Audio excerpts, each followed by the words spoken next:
Ang kwento ni Tomby. Ang kwentong ito ay hango sa totoong buhay.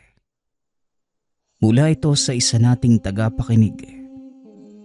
Karanasan ito ni Kaloy.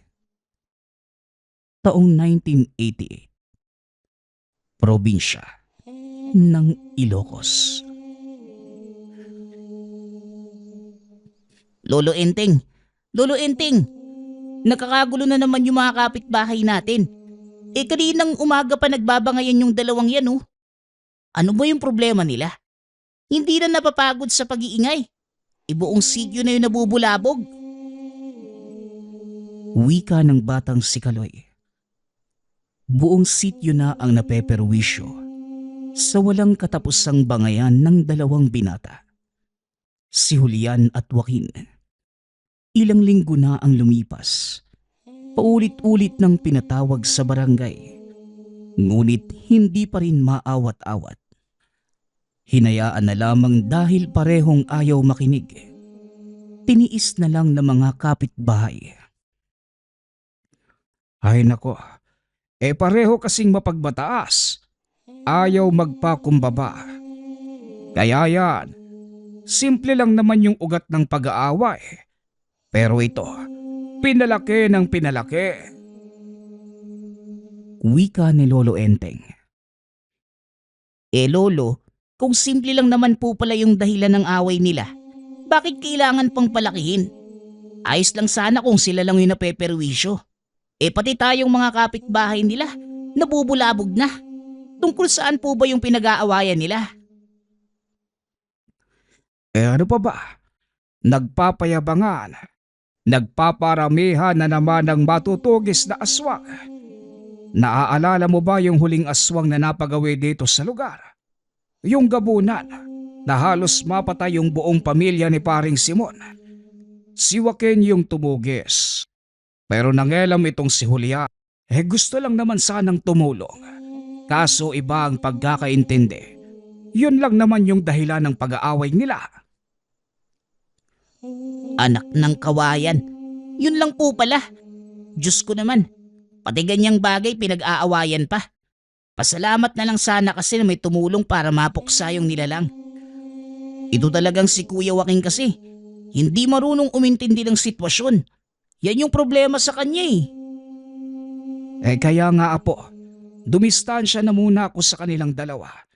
Masyadong mainit ang dugo sa isa't isa. Ikaw naman huwag ka nang pupunta doon sa tambakan ha. Pahupain muna natin yung alitan ng dalawa. Mahirap na at baka mandamay sila. Wika ni Lolo Enteng. Napailing na lamang ang maglolo habang nakikinig sa naglalakasang boses ng dalawang binata. May distansya ang bahay ngunit dinig na dinig. Parehong manunugis sina Julian at Joaquin. May tangan na anting-anting. Panlaban at proteksyon sa bawat masasamang nilalang na nakakasagupa. Maayos na nagagampanan ang tungkulin. Subalit paglipas ng panahon, naging kompetisyon ang pamumuksa. Palaging nag-uunahan sa tuwing may aswang na napapagawi sa lugar. Kahit mga karatig baryo, kahit sa mga karatig bayan, minsan pa ay malayang nakakatakas ang nilalang dahil mas nauuna ang pag-aaway. Sa katunayan, dati ding manunugis si Lolo Enteng kasama ng dalawa. Ngunit dahan-dahang dumistansya pagkatapos matunugan ang tensyon sa pagitan ng dalawa. Napagod na ito kakasabi kaya't hinayaan na lamang. Nagbabakasakali na balang araw, maisip ni na Julian at Joaquin ang kanilang pagkakamali. Lolo, pinatawag na naman sa barangay yung mga dating kasamahan mo. Paano ba naman? Hindi lang salitaan ang labanan. Gumagamit na silang ng dahas. Napuruhan nga si Mang Pablo. Gusto lang naman sanang umawat. Kawawa nga po yung kalagayan. Nataga pa. Wika ni Kaloy.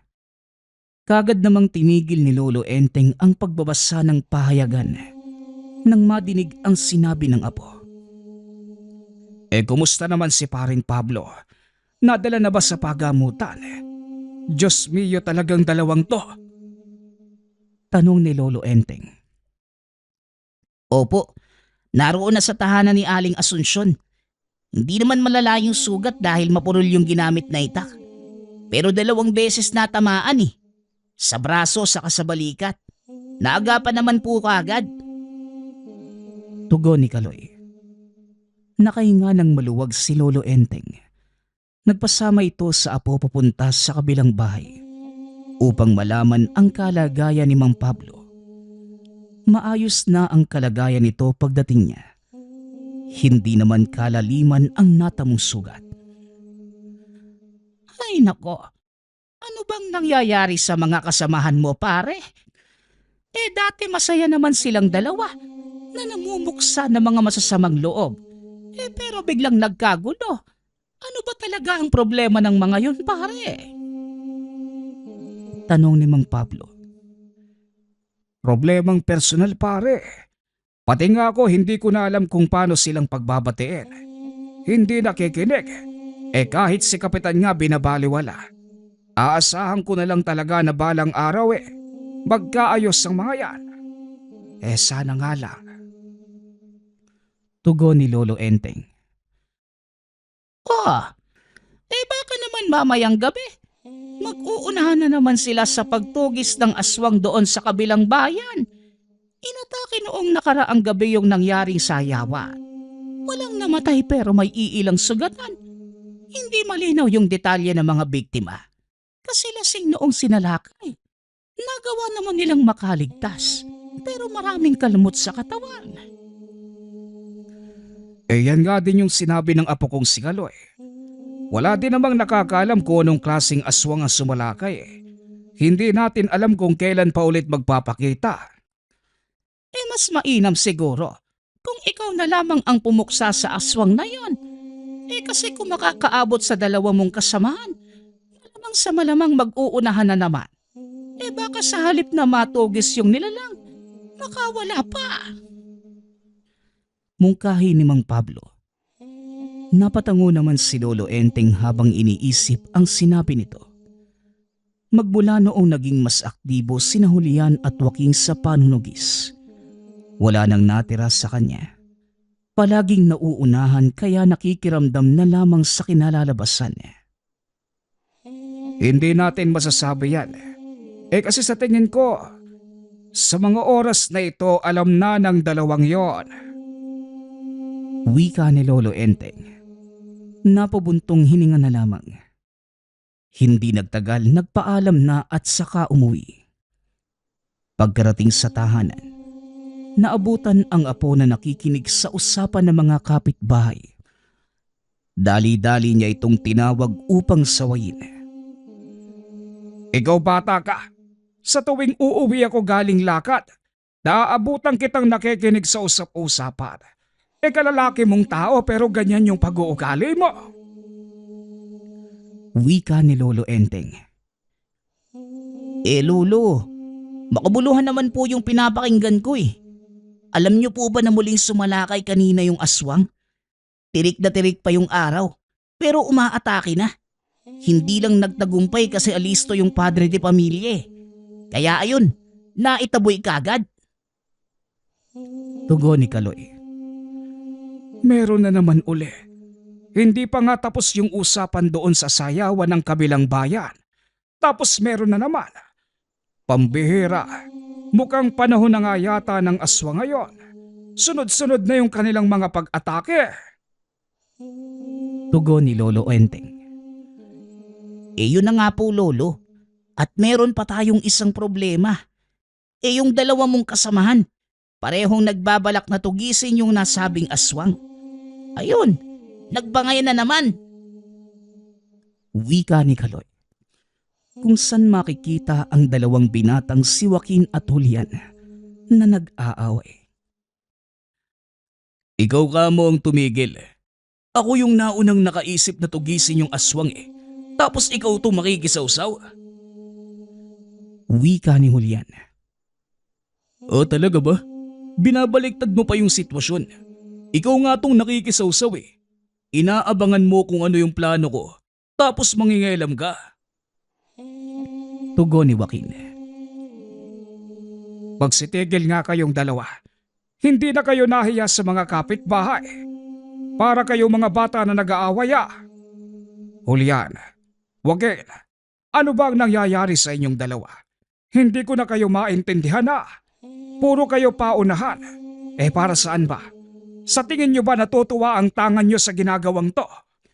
Alam nyo ang mangyayari na kapag hindi ginamit sa tama ay pwede itong mawala ng bisa. Pag-awat ni Lolo Enteng, pansamantalang tumigil ang dalawang binata. Ngunit makalipas ang ilang sandali, muli na namang nagkasagutan. Kung may dapat kang pagsabihan dito, dapat yung isang yan. Siya lang naman itong nangingialam sa plano ng iba . Kung titigilan niya ako, walang magiging problema. Wika ni Julian. Hoy ikaw, kung makapagsalita ka parang hindi ikaw ang nagsimula. Alam mo paring Enteng, ang kaibigang mong yan ang nagsimula ng kaguluhang ito. Kung hindi niya pinakialaman yung pamumuksa ko, hindi sana tayo aabot sa ganito. Wika ni Joaquin. Napabuntong hininga na lamang si Lolo Enteng. Hindi na malaman kung paano patitigilin ang dalawang kaibigan. Alam kong ilang ulit ko nang sinabi ito, pero hindi ba pwedeng magkaisa na lamang kayo? Pagtulungang tugisin ang bawat aswang na mapapagawi. Hindi ganito na nagpapataasan kayo at nagpapagalingan.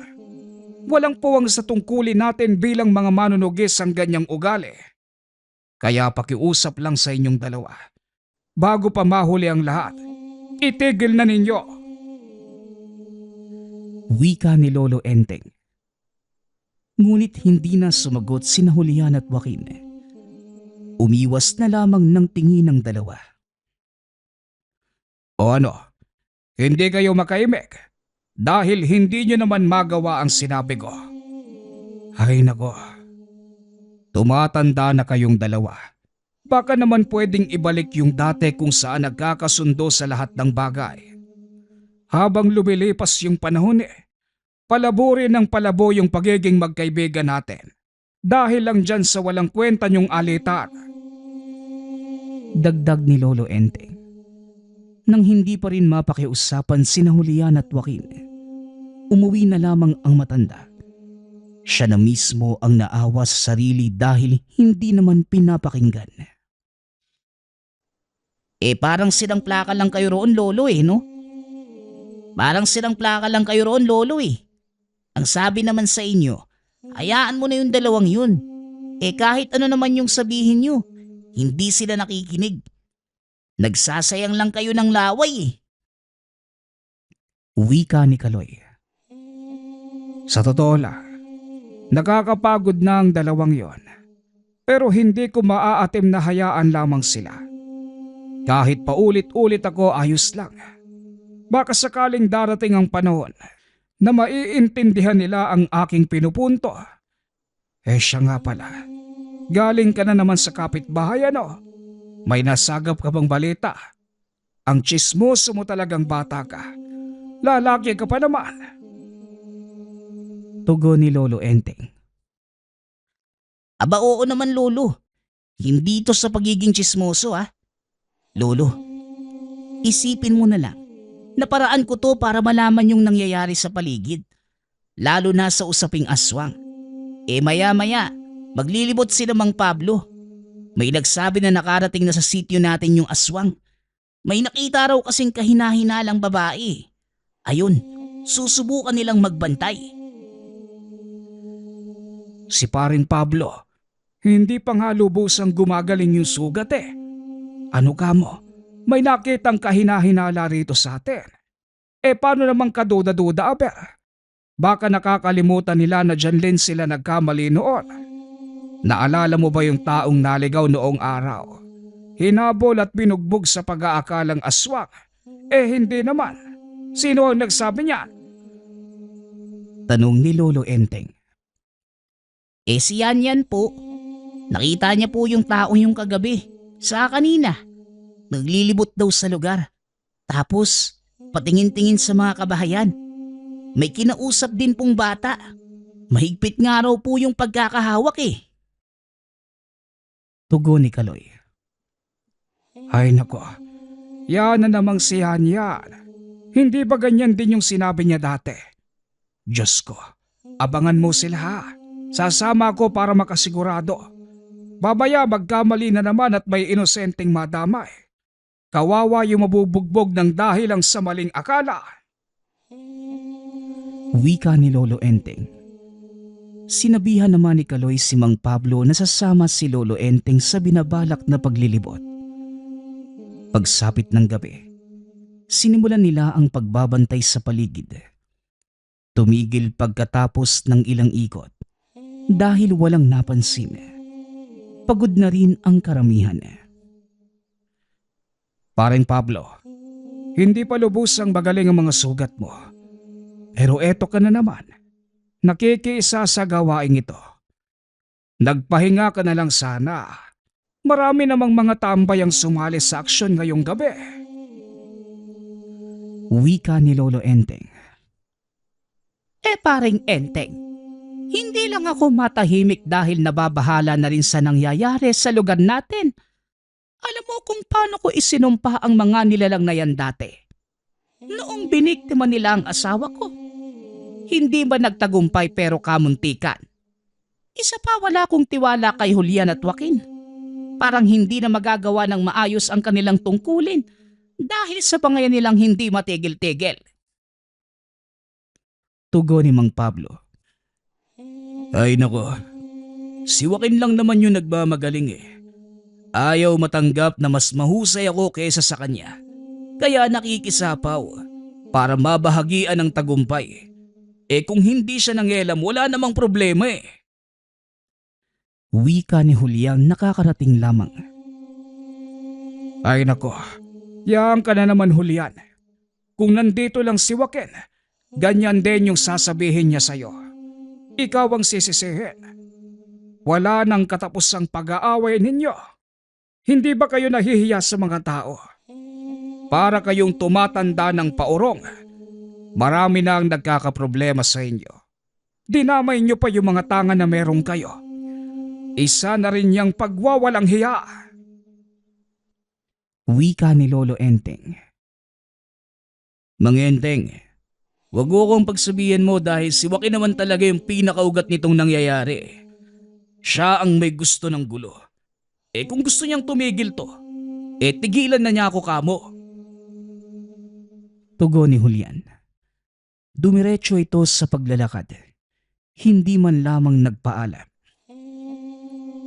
Kita mo na, kung ganyan ang pag-uugali ng isang antingero, walang maaasahan ang mga tao sa oras ng pangangailangan. Kung magpang-abot ang dalawa, malamang uunahin ang pag-aaway kesa iligtas ang nasa panganib. Kung ako sa'yo, paring Enteng, mas mabuti talaga na ikaw na ang kumilos kasi sigurado ang kalalabasan. Hindi sina Julian at Joaquin na matagal nang nakalimutan ang tunay na kahulugan ng tungkulin. Pamimilit ni Mang Pablo. Napabuntong si Lolo Enteng sa sinabi ng kaibigan. Nagpaalam na itong umuwi. Nagpaiwan siya at hinintay ang pagdating ng apo. Lolo, tamang-tama yung oras na to para masaksihan mo yung bangayan ng dalawa mong kaibigan. Naroon sila sinimulan ng sukatin yung kakayahan ng bawat isa, imbis na manugis ng aswang. Wika ni Kaloy. Kagad namang pinuntahan ni Lolo Enteng ang kinaroroonan ng mga ito at nakitang nagtutuos. Mahina ka, Joaquin. Kasing hina ng tangan mo. Kaya nakikisapaw ka sa mga laban ko eh. Dahil nga mahina ka. Wika ni Julian. Huwag mo ngang baliktarin, Julian. Kung meron mang mahina rito, ikaw yun at hindi ako. Tugon ni Joaquin. Nagpalitan ng lakas ang dalawa. Ibinida ang husay pagdating sa paggamit ng patalim. Pareho nilang naiilaga ng bawat pag-atake. Napailing na lamang si Lolo Enteng habang pinapanood ang mga kaibigan.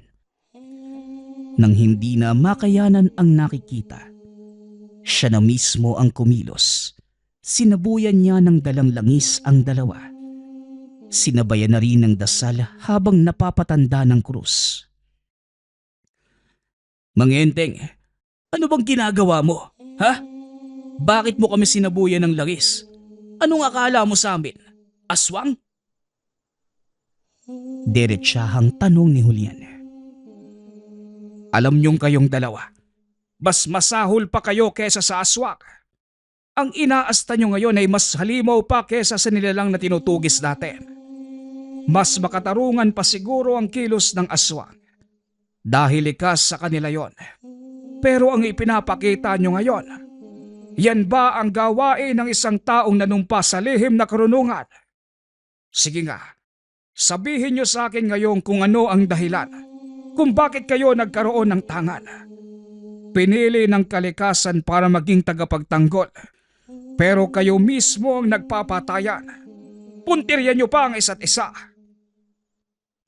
Pangaral ni Lolo Enteng. Mahabang katahimikan ang namayani pagkatapos bitawan ni Lolo Enteng ang mga salitang yun. Parehong hindi nakapagsalita. Maging si Kaloy ay napayuko na lamang. Ilang sandali ang lumipas. Naunang umalis si Julian. Sumunod si Joaquin pagkatapos. Tignan mo nga naman, Lolo. Kahit gaano pa kasakit yung tama ng salita nyo, wala pa ring epekto sa dalawa mong kaibigan. Ayun, hindi man lang sumagot. Umalis pa nga nang walang paalam, oh. Wika ni Kaloy. Napabuntong hininga si Lolo Enteng habang tinatanaw ang papalayo niyang mga kaibigan. Magkaiba ito ng direksyong tinatahak. Tara na po. Sumasakit lang ang ulo ko sa dalawang yon. Hinahanap na ng aking likod ang higaan. Nakakapagod man, Hermon, kung hindi ka rin naman papakinggan. Wika ni Lolo Enteng. Lolo, sigurado po ba kayong uuwi na tayo? Gusto ko kasing tumakbo ngayong gabi. Yung takbo na may kasamang habulan, bakbakan, tapos patayan na rin. Ano ka mo? Ano bang pinagsasasabi mong bata ka? Kung ano-ano na yung naiisip mo. Siguro, resulta na yan ng kakapuyat mo. Napansin kong matagal ka na matulog. Ano ba yung bagong pinagkakabalahan mo? Tanong ni Lolo Enteng. Lolo naman, hindi yan yung ibig kong sabihin. Meron po kasing aswang sa kabilang bayan eh. Kanina ko lang nadinig mula sa mga tambay na galing doon. Diyan lang naman yun, oh. Malapit na sa atin. Mga iilang minutong lakad lang. Ano, Lolo? Tara na po. Loko ka talagang bata ka. Kung nilinaw mo kanina yung ibig mong sabihin, sana naintindihan ko kagad. O tara na, bilisan mo yung paglakad para maabutan natin. Baka nasa paligid pa yung aswang. Wika ni Lolo Enteng. Dumiretso sila sa kabilang bayan. Iilang minutong lakad lamang dahil malapit sa boundary ang sityong tirahan niya. Pagkarating doon, merong mangilan-ngilang taong nag-uusap tungkol sa nilalang. Kamakailan lamang sumalakay. Hindi nagtagumpay sa pambibiktima dahil maraming tambay ang nakapansin. Lolo Enteng, maglibot kaya tayo? Sigurado ko nasa paligid lang yung aswang. Hindi siya nagtagumpay sa unang target eh. Kaya maghahanap yun ng maghahanap. Kung gutom yun, hindi uuwi yun hanggat walang nabibiktima. Wika ni Kaloy. Alam mo po, habang tumatagal parang dumarami ang kaalaman mo tungkol sa aswang. Ayos yan na po. Nagbubunga na rin ang palagi mong pagsama sa akin. Sana lang, hindi mabaling sa ibang bagay ang interes mo. O siya, mauna ka na sa paglalakad. Madilim daan kaya ikaw ang magsisilbi kong gabay. Wika ni Lolo Enteng. Naglibot muna sila sa paligid. Tamang lakad. Tinitignan ang bawat sulok na nadaraan. Ngunit imbes na aswang ang matagpuan, sina Julian at Joaquin ang nakita. Pagkarating sa taniman ng niyog, nagtutuos ang dalawa roon. Walang tigil sa pagpapalitan ng lakas. Ako ang mas malakas sa atin, Julian. Alam mo yan, kahit anong gawin mo, hindi ka mananalo sa akin. Wika ni Joaquin. Oy Joaquin, umaasa ka na naman ng gising ah. Kahit bali-balik ta rin man natin ang mundo, hindi mo ako mauungusan eh. Bakit hindi mo na lang aminin sa sarili mo na naiinggit ka sa akin? Kaya mo ko ginugulo. Tugon ni Julian. Hoy kayong dalawa, magsitigil na nga kayo. Saan man kayo magpunta puro pag-aaway. Sa totoo lang, wala namang magaling sa inyo kasi ito kayo oh. Puro bangayan at bakbakan yung binabato sa isa't isa. Hindi na kayo yung Kuya Joaquin at Kuya Julian na kilala kong tapat sa tungkulin bilang mga manunugis. Hindi na napigilang wika ni Kaloy. Kagad naman itong inawat ni Lolo Enteng. Julian, Joaquin, pati ba naman dito sa Karatig Bayan? Ganyan pa rin yung ipinapakita niyong dalawa. Nasa na ba yung puso at atensyon ninyo? Wala na sa tungkuling dapat gampanan. Napunta sa personal na hangarin. Nilala mo na kayo ng kademonyuhan. Hindi na kayo maituturing na alagad ng lihim na karunungan. Kung hindi kayo mapipigilan, mas mainam pang isuko na ninyo ang tangan kesa malapastangan. Sigaw ni Lolo Enteng. Parehong napalunok sina Julian at Joaquin. Nagkatinginan, sabay pang napahawak sa tangan. At bakit naman Mang Enteng? Bakit namin isusuko sa'yo? Sino ka para sabihin sa amin yan? Ipinagkaloob ito sa akin ng kalikasan. Ako lamang ang nagmamay-ari nito at wala kong dapat sundin ikaw man o kahit na sino. Tugon ni Julian. Mang Enteng, huwag ka ngang magmagaling. Kagaya ka lang naming may tangan at isang manunugis. Patas lang tayo ah. Hindi ka nakatataas kaya wala kang karapatang magdikta. Dagdag ni Joaquin. Oo, tama kayong dalawa. Hindi ako nakakataas. Ordinaryong manunugis na merong tinatangan. Pero may karapatan akong magsalita bilang isang tapat sa tungkulin at alagad ng lihim na karunungan. Ang kagaya niyong nakalimutan ng tunay na kahulugan nito, isang lapastangan. Winawalang hiya niyo ang biyaya ng kalikasan. Hindi niyo na ito nirespeto dahil puro kayo pataasan. Ilang aswang na ba ang nakatakas dahil inuuna niyo ang pag-aaway kesa tugisin ang totoong kalaban? Hoy Mang Enteng, tumahimik ka na nga. Ang dami mong daldal eh. Nagbibida ka na naman eh. Gusto mo kasing malinis yung papel mo. Kunwari isa kang marangal, mabuti at matapat na tao. Ganyan yung papel na gusto mong makita ng mga tao sa'yo eh.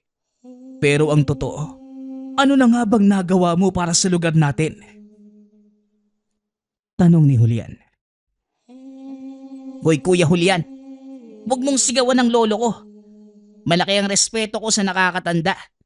Pero kapag sinigawan mo na si Lolo Enteng, nawawala yung galang ko. Ang lakas ng loob mong magtanong gayong ikaw naman tong dapat tanungin.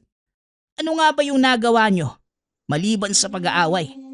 Sige, sabihin nating tapat pa rin kayo sa tungkulin nyo.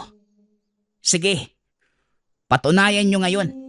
Nakikita nyo yung aswang na yan. Yan ang dapat pinupuksaan nyo.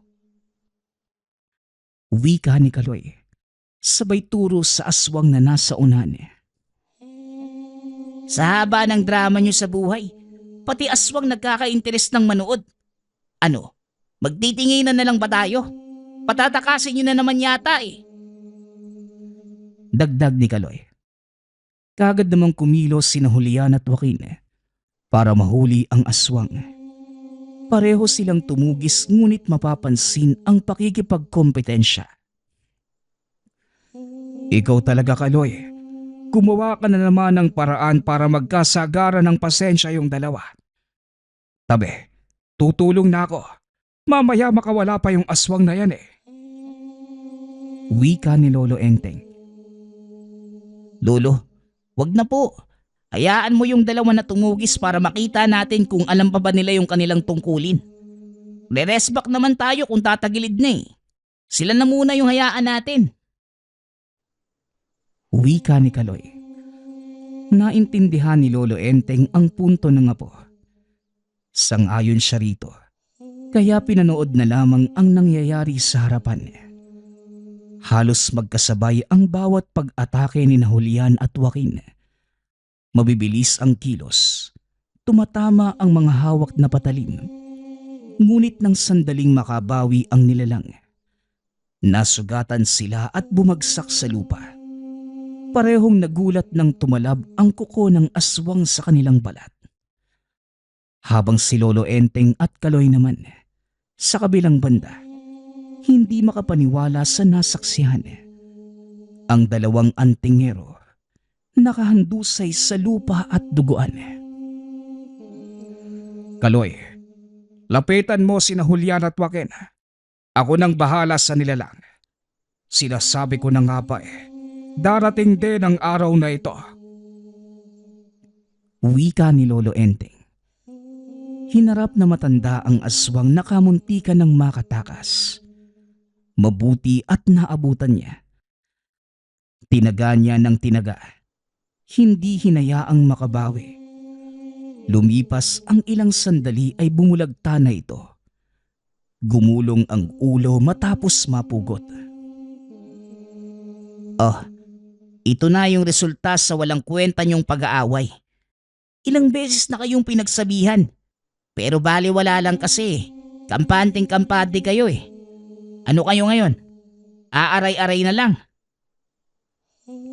Pananermo ni Kaloy. Kina Julian at Joaquin.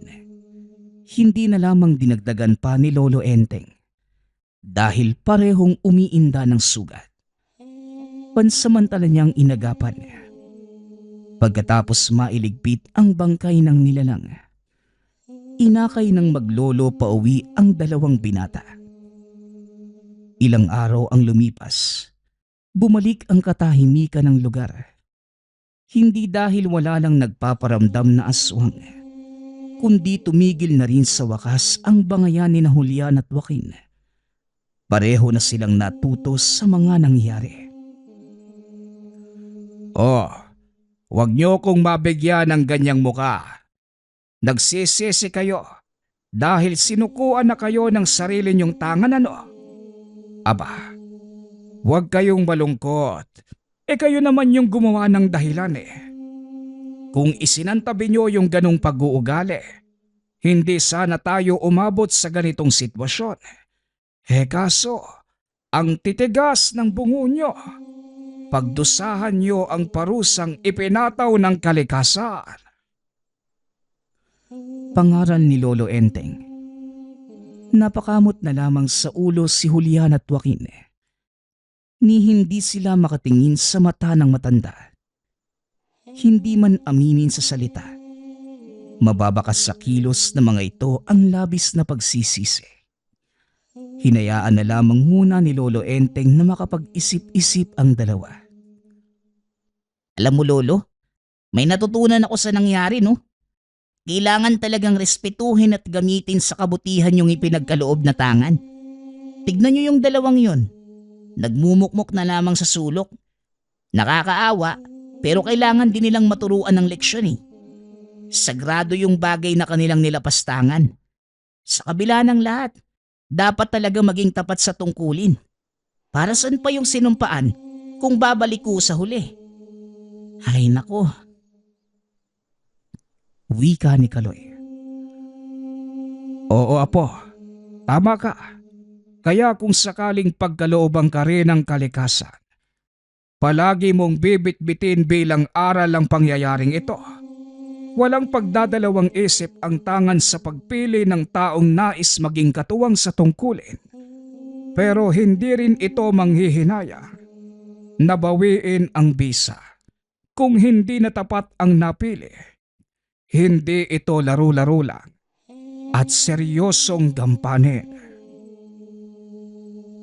Ang susunod nating kwento ay mula sa isa nating tagapakinig. Karanasan ito ni Adrian. Walang eksaktong taon. Probinsya ng Aklan. 2 linggo pa lamang ang nakalilipas. Magmula nang manirahan ang pamilya ni Adrian sa Aklan. Nais nilang makaiwas sa gulo sa syudad. Sa estado ng bunsong anak, kinakailangan itong mailayo sa anumang uri ng polusyon dahil sa paglala ng hika. Maswerte naman dahil may naiwang tahanan doon ang mga magulang. Hindi na nahirapan ang pamilya sa paghahanap ng bagong matutuluyan. Sa unang mga araw, masasabing maayos naman ang lugar dahil napakatahimik at halos lahat ng kapitbahay marunong makisama. Noong bagong lipat pa lamang ang pamilya, hindi nagdalawang isip ang mga ito na tulungan sila sa pag-aayos ng tahanan maging sa mga kagamitan. Sa katunayan, pinahiram pa nga sila nito kagaya ng martilyo na nagamit sa pagkukumpuni ng ibang aparador. Dahil sa kabaitang ipinapakita ng mga tao sa lugar, nangako si Adrian sa sarili na ganon din ang ibabalik niya sa mga ito. Ayon sa kanya, sa bilis ng pag-ikot ng mundo, mabuti pa rin ang mga tao doon dahil ang iba ay puro pera na lamang ang nasa isipan. Maswerte ito na walang hinihinging kapalit ang mga tao sa bawat pagtulong. Samantala, hindi naman siksikan ang mga tahanan sa lugar. Sa kada lupang kinatitirikan ng bahay, may kanya-kanya silang bakura na pwedeng pagtaniman ng mga halaman. Ayon kay Adrian, halos lahat ng tahanan, donasyon ng dating alkalde sa lugar. Napakasariwa ng hangin dahil sa dami ng punong nakatanim. Isa pang ikinakasaya ni Adrian ang pagkakaroon ng sari-sariling poso na pinagkukunan ng tubig. Isang araw, 5:00 pa lamang ng umaga, nagyayana ang asawa ni Adriana si Linda sa pagbabanlaw sa mga damit. Dahil tulog pa naman ang 3 anak, tinulungan na ni Adriana ang asawa. Ito na lamang ang nag-abala sa pagbubomba ng poso habang ang asawa naman ang tagabanlaw. Hindi pa man nakakalipas ang ilang oras, magmula nang maglaba ang mag-asawa, biglang natigil si Adrian nang makita ang matandang lalaking nakaupo malapit sa bakuran. Kagad itong nilapitan, naitanong kung ano ang maitutulong. Nagpasintabi at nagwika naman ang matanda na kung pwede ba siyang makahingi ng tubig. Dahil gusgusin na ito at halata sa mukha ang gutom, pinapasok ni Adrian ang matanda at binigyan ng maiinom. Nagmamadali din itong nagluto ng almusal para mapakain ang matanda. Huwag ka nang mag-abala, iho. Ayos lang ako. Salamat nga pala sa malamig na tubig. Napakabuti ng puso mo. Wika ng matanda. Tumango at napangiti na lamang si Adrian. Ngunit ipinilit niyang manatili ang matanda para makapag-almusal man lamang. Maya-maya pa, nagising na rin ang mga anak ni Adrian. Isa sa nakagawian ng bunsong si Tolitz ang magpakarga tuwing nagigising. Kaya naman nang makalapit sa matanda, hindi nagdalawang isip ang bata na yumakap dito. Pasensya na ho kayo tay ah. Ganyan ho talaga yung bunso namin eh. Gusto talagang kinakarga kapag nagigising. 3 taong gulang pa lang ho kasi yan eh. Wika ni Adrian. Ngumiti naman ang matanda habang karga ang bata. Maya-maya pa, natapos na ito sa ginagawa. Magkakasabay na silang nag-almusal kasama ang pamilya. Habang nag-uusap, doon lamang nagpakilala ang matanda na nagngangalang Mang Renan. Matagal na panahon siyang walang pamilya dahil nasa ibang lugar na ito lahat naninirahan. Pagtitinda na lamang ng kung anong bagay ang ikinabubuhay ng matanda. Nang tanungin naman ni Linda kung ano ang itinitinda, hindi naman ito tumugon. Samantala, nang matapos makakain nagpaalam na ang matanda, sinabing meron pa siyang kailangang puntahan. Masyadong natuwa ang matanda kay Tolits, kaya bago ito lumabas ng tahanan, niyakap niya ang bata. Matapos yun muli nang ipinagpatuloy ng mag-asawa ang paglalaba. Magmula ng araw na yun, hindi na muli pang bumalik sa tahanan ang matanda. Samantala sa mga araw na nagdaan, nakakuha na rin ng trabaho si Adrian sa palengke. Kaya kahit papano, gumaan ang araw-araw na gastusin ng pamilya. Maayos naman ang naging pakikitungo sa kanya ng amo. Kaya masasabing swerte si Adrian sa nakuhang trabaho. Hanggang sa isang gabi, bandang 3:00 ng hapon matapos ang trabaho, naglalakad ng pauwi itong si Adrian. Maya-maya pa, bigla itong nakadinig ng pagtawag. Napalingon naman si Adrian. Magkahalong pagkabigla at tuwa ang naramdaman nang muling makita ang matandang si Mang Renan. Ngunit hindi na kagaya ng dati na gusgusin. Ngayon maayos na ang itsura. Malinis din ang kasuotan. Kagad itong kinamusta ni Adrian at magiliw namang tumugon ang matanda na maayos naman ang buhay. Napansin din ni Adrian ang boteng nasa harap na lamesa. Kaya naitanong niya kay Mang Renan kung ano ang bagay na yon. Yan ba? Mantika, pangprito ng mga ulam. Gusto mo ba, iho? Kumuha ka na. Libre na lang yan para sa'yo.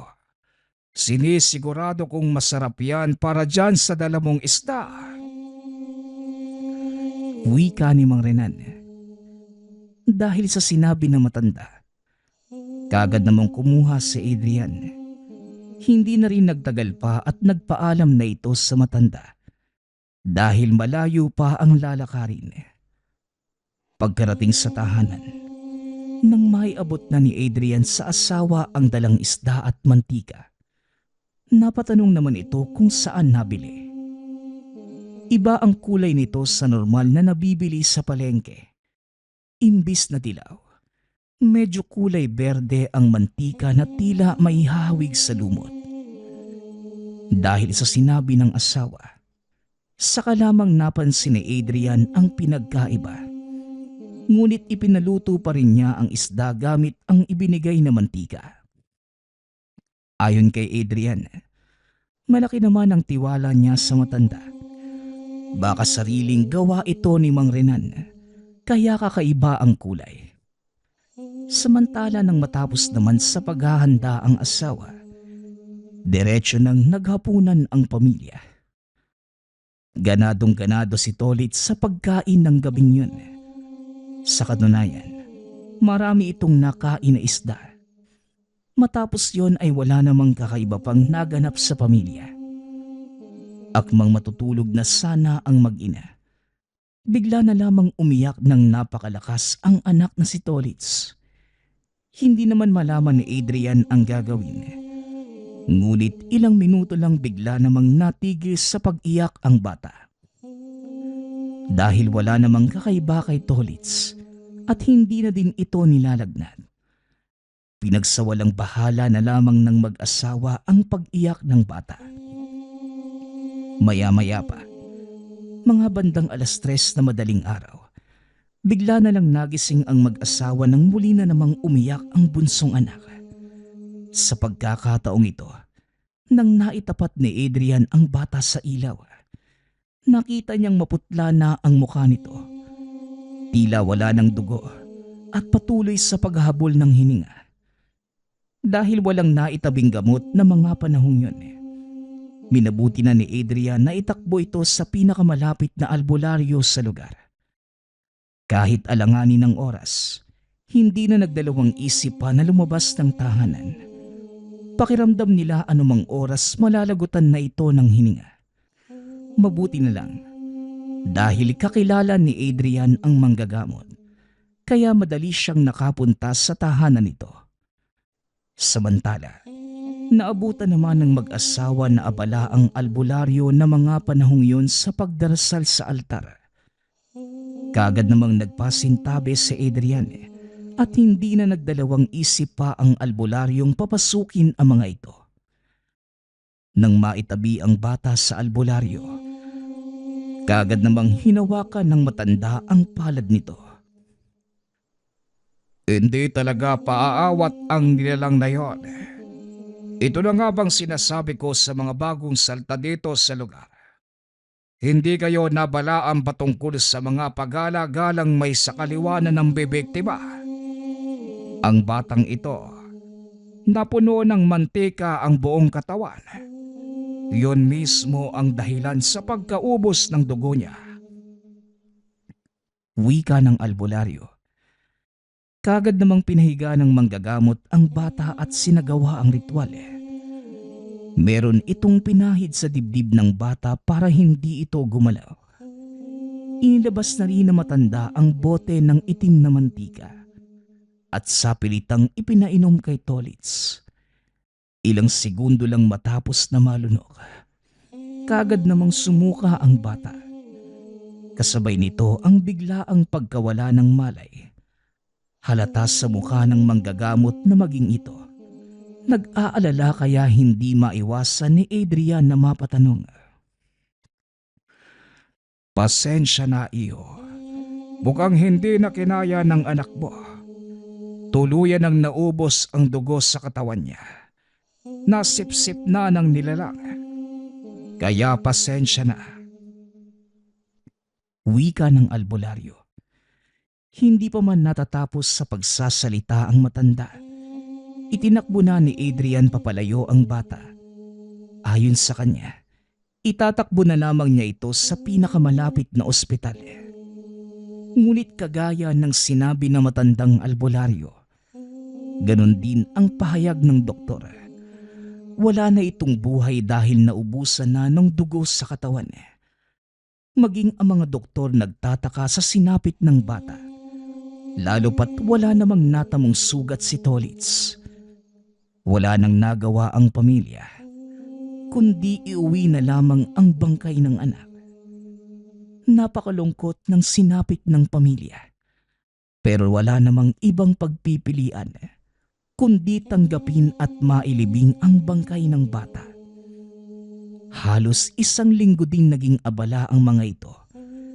Kahit hindi man lubusang maintindihan, inirespeto na lamang ni Adrian ang pagkamatay ng anak. Matapos na mailibing, muling nagpunta si Adrian sa tahanan ng manggagamot. 5:00 ng hapon, kung saan wala na masyadong pasyente nakapag-usap ang dalawa. Dito tuluyang nalinawan si Adrian sa ibig sabihin ng manggagamot. Isang elemento ang nambiktima sa anak. Isang nilalang na naninirahan sa minahan. Ipinagpapalit ang ginto sa dugo ng mga bata. Si Mang Renan ay may kapangyarihan sa kaliwa. Kaya nagagawa nitong makipagkasundo sa elemento. Siya bilang tao ang mambibiktima sa pamamagitan ng mantika. Iyon ang magiging paraan para unti-unting maubos ang dugo ng biktima at dumiretso sa garapong pinag-iipunan ng matanda. Dagdag pa nito, dati pa man gahaman na sa ginto ang matanda, kaya naaatim ng konsensya nito na pumatay kahit ng batang walang kalaban-laban. Dahil sa mga nadinig, bigla namang bumalik sa alaala ni Adrian ang lahat ng mga nangyari sa anak. Kasabay nito, napatanong na lang siya kung kakayanin bang matugis ang matandang si Mang Renan. Maaari naman. Pero kinakailangan nating makapaghanda sa mga dapat gawin. Hindi basta ang makakalaban. Siguro sasapat na rin ang 6 na buwan na paghahanda. Kailangan nating ipagpalagay na kapag hindi tayo nagtagumpay sa gagawin, mas lalong lalakas ang puwersa ng matandang yon at mas madami ang madadamay na bata. Wika ng manggagamot. Hindi naman nakaimik si Adrian. Napagtanto nitong napakatagal ng 6 na buwan para sa hustisya sa anak. Matapos ang pag-uusap, umuwi na ng tahanan si Adrian. Magmula nang mawala ang bunsong anak, halos wala nang ingay sa loob ng tahanan. Maging ang asawa ni Adrian hindi na halos makabangon. Palagi lamang itong nasa sulok at nagmumukmok. Hinayaan na lang siya ni Adrian dahil sinisisi ang sarili sa pagkawala ng bunsong anak. Dahil sa lalim ng lungkot na pinagdaraanan, lumipas ang ilang araw magmula nang makausap ang manggagamot. Nagpasya si Adrian na siya na lamang ang mag-isang haharap sa matandang si Mang Renan. Bukod sa hindi mapakali, mapaghiganti talaga ito sa sino mang nang aapi lalo na sa sariling pamilya. Dahil dito, naisipang magtanong sa mga kapitbahay kung saan matatagpuan ang bahay ni Mang Renan. Maswerte naman na may isang matandang lalaki na nakapagturo kay Adrian. Ngunit paulit-ulit itong nagbabala na wag basta pupunta dahil mapanganib ang matandang yun. Ngunit kahit ano pa man ang madinig ni Adrian, hindi na ito pinagtuunan pa ng pansin. Wala nang ibang mahalaga sa kanya na mga sandaling yun, kundi ang makaganti sa bumawi ng buhay ng anak. Isang Biyernes ng gabi, mag-isang tinahak ni Adrian ang daan papunta sa tahanan ni Mang Renan. Habang naglalakad, kahit papano nakakaramdam din ng takot dahil sa mga nadinig na babala. Samantala, dahil pamilyar sa kanya ang dinaraanan, mabilis niyang natagpuan ang tahanan ng matanda. Nakatayo ito sa paanan ng bundok. Madali lang din na makita dahil 2 palapag lamang ang tahanan. Sa paglapit ni Adrian, nakita niyang nakabukas ang pinto ng tahanan, kaya diretso itong pumasok.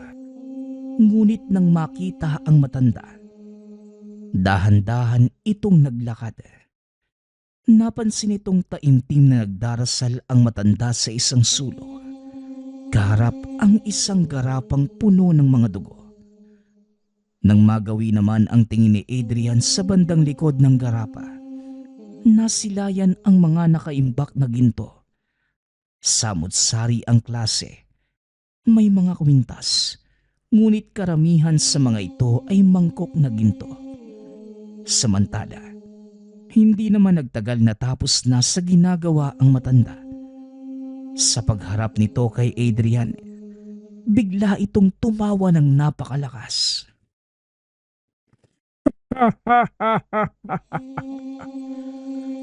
Sa mga panahong ito, alam na nating pareho ang totoo. Kaya naririto ka, hindi ba iho? Pasensya nga pala sa anak mo.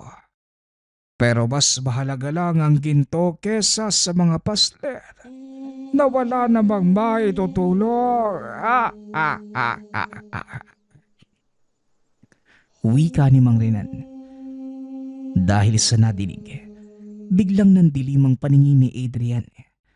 Hinugot nito ang itak na nasa tagiliran. Sabay tarak kay Mang Renan. Bagamat nagdurugo, wala namang nararamdamang sakit ang matanda. Diretso lamang ito sa pagtawa. Sa sobrang galit na nararamdaman ni Adrian, ibinato nito ang hawak na may dugong itak. Ganun naman ang pagkabigla ni Mang Renan. Dahil eksaktong naitarak ito sa isang ribulto na naroon sa altar na matanda. Ang paghalakhak ni Mang Renan, bigla na lang nawala at napalitan ng galit. Walang pagdadalawang isip siyang sinugod na matanda. May buhangin na kinuha sa bulsa, sabay saboy sa mukha ni Adrian. Dahil dito napapikit na lamang ito. Labis na hapdi ang nararamdaman ng kaliwang mata, kaya hindi na naiwasang mapasigaw. Napaupo na lamang ito at hindi na namalayan pa ang mga sumunod na nangyari. Dahil tuluyan na itong nawala ng malay. Tirik na tirik ang araw. Yan ang sunod na nakita ni Adrian nang imulat ang mga mata. Nagmamadali itong napabango nang mapansing nakahiga siya sa talahiban. Sa pagbamasid ni Adrian, nasa tuktok na ito ng bundok. Sa taas ng mismong tahanan ni Mang Renan. Sa muling pagtahak ng daan paibaba, bagamat nakitang nakabukas pa rin ang pintuan ng tahanan ni Mang Renan, hindi na ito muli pang pumasok. Bagkus dumiretso na lamang sa tahanan ng manggagamot. Pagkarating naman sa bahay na matanda, sakto naman na wala itong pasyente. Kaya nailahad ni Adrian ang mga pangyayari. Napailing na lamang ang matandang albularyo. Abay, napakatigas nga naman talaga ng ulo mo, ano? Sinabihan na kitang huwag kang susugod ng basta sa matandang yon. Wala ka rin namang laban sa kanya. Tignan mo ang kaliwang parte ng mata mo. Yan ang magiging tanda ng minsang pagsagupa mo kay Mang Renan. Wika ng albularyo. Kasabay nito, iniabot na manggagamot ang maliit na salaming hawak. Sa pagtingin ni Adrian, dito lamang napansin na sobrang pula ng mga mata. Samantala, pupunta sila sa tahanan ng mga elemento para kahit papano masilayan ni Adrian ang tinutukoy na mga nilalang. Kagad namang sumang-ayon si Adrian. Kagad nilang pinuntahan ang kuweba kung saan napapabalitang maraming aswang na nakatira. Pagkarating pa lamang ng dalawa, nagpakawala na ng mga orasyon ng albularyo. Kasabay nito, inutusan naman niya si Adrian na ipikit ang mga mata. Nang muling idilat ang mga mata, nagulat si Adrian nang may makita na nilalang sa isang sulok. Napakaliit lamang nito at may buhok na sobrang nipis. Nakakaagaw atensyon ang napakalapad at matulis nitong tenga na lagpas ulo. Napakatangos din ng ilong at nakakakilabot na malaholi na purong puti na mga mata. Nang mga panahong yun, abala ito sa pagsipsip ng mga dugo na nakaimbak sa gintong garapa. Dahil sa nakita, nakaramdam naman ang kilabot si Adrian. Kasabay nito, napasabi din ang manggagamot na si Mang Renan lamang ang may kakayahan na makipag-usap sa elemento. Pwera na lamang kung gumamit ng mga orasyon ang manggagamot. Hindi na lamang nagsalita pa si Adrian. Hindi nagtagal. Nagyaya ng umuwi ang manggagamot. Samantala, nang makauwi na si Adrian, bigla na lang niyang naramdaman ang pananakit ng kaliwang mata. Sa sobrang sakit, napaupo pa ito at pinikit ang dalawang mata. Ngunit sa muling pagmulat, kaba ang naramdaman dahil hindi na muli pang nakakita ang kaliwang mata. Dahil dito, muli siyang bumalik sa albularyo.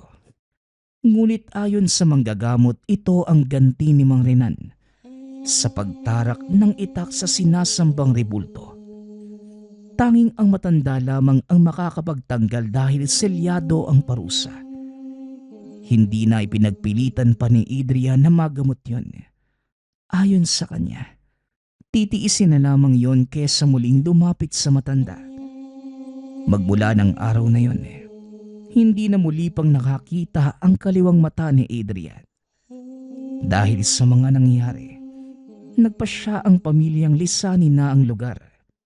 Lalo pat may iba pa itong mga anak na hindi naman malayong mabiktima ng nilalang. Sa paglipas ng panahon, muli pa itong bumalik sa lugar. Ngunit para na lamang dalawin ang puntod ng bunsong anak. Samantala, kahit naninirahan na sa syudad, naging pihikan na ito sa pagtitiwala sa mga tao. Dahil kahit kailanman, hindi niya malilimutan ang sinapit ng kamatayan ng bunsong anak. Dahil lamang sa tindero ng mantika. Nagpapasalamat nga pala ako sa lahat ng sumusuporta sa ating channel. Nawa ay patuloy niyong suportahan at pakinggan ang ating mga kwento. Hanggang sa muling pakikinig. Paalam.